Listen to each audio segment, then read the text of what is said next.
Kondisi kota Mariupol hancur lebur. Anak-anak minum air hujan dari kubangan untuk bertahan hidup.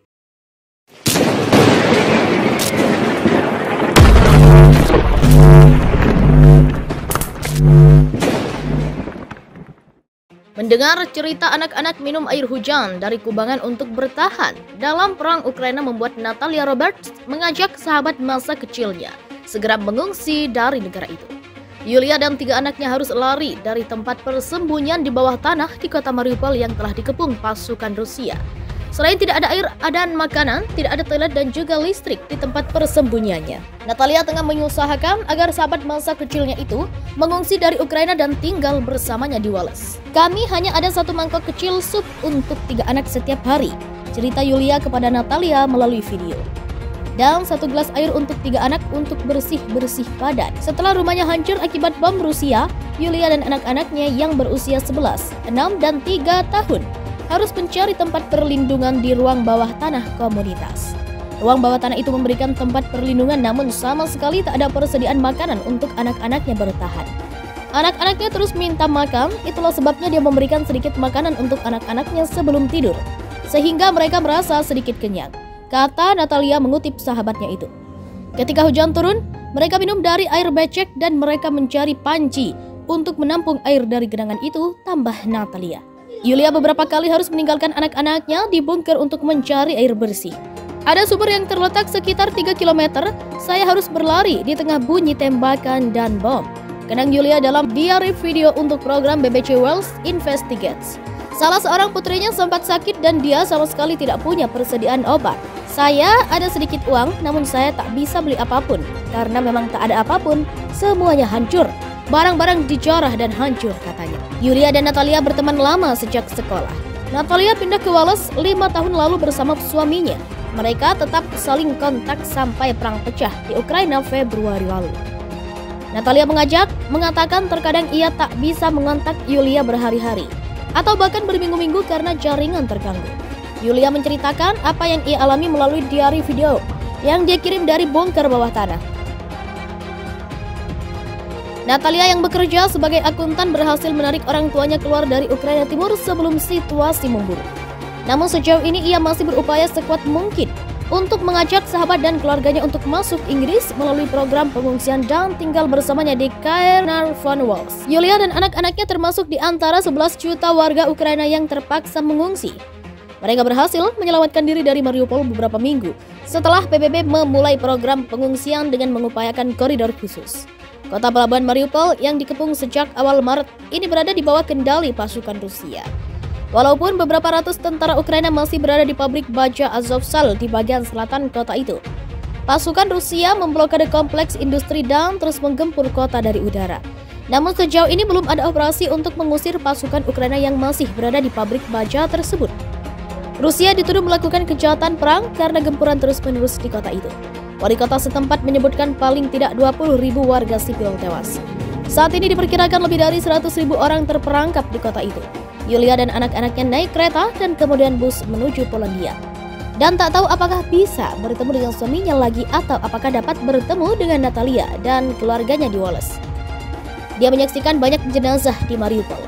Warga sipil yang meninggal karena terhantam roket, jenazah tanpa tangan, kaki, atau jenazah yang tak utuh lagi, kata Natalia.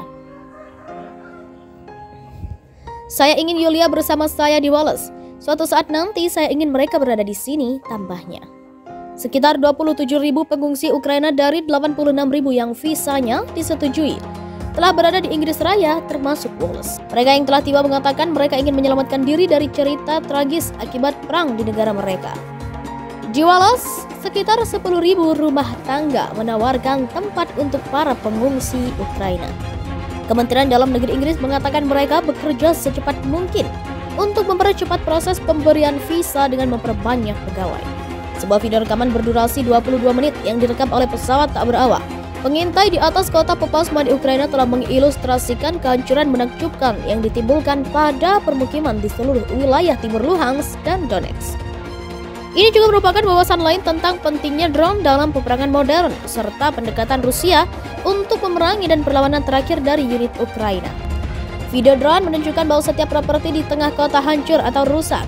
Sebagian besar tampaknya terkena tembakan artileri atau roket Rusia. Rusia tidak hanya menghancurkan Popasna, mereka menghapusnya dari peta wilayah Luhan. Terang Kepala Administrasi Militer Daerah Luhan, Serhiy Haidai. Video drone awalnya diposting saluran Telegram pro-Rusia dan tampaknya diambil oleh drone militer Rusia. Pesawat tak berawak itu tampaknya telah digunakan untuk membantu infanteri Rusia dalam memburu para pembela terakhir Ukraina di daerah itu. Pada akhirnya, drone itu melayang di atas lokasi di mana Ukraina terpojok dan menyerah. CNN telah melakukan geolokasi dan memverifikasi keaslian video tersebut. Tidak jelas kapan tepatnya video itu diambil. Tetapi pertempuran sengit telah terjadi di Popasna dalam beberapa hari terakhir karena kemajuan Rusia telah bentrok dengan pertahanan Ukraina di kota itu. Video dimulai dengan serangan artileri yang mendarat di dekat parit di utara Popasna. Setidaknya satu tentara Ukraina terlihat meninggalkan parit dan berlindung di tempat yang tampaknya merupakan gudang terdekat. Tidaknya 4 tentara Rusia bergerak menuju gudang.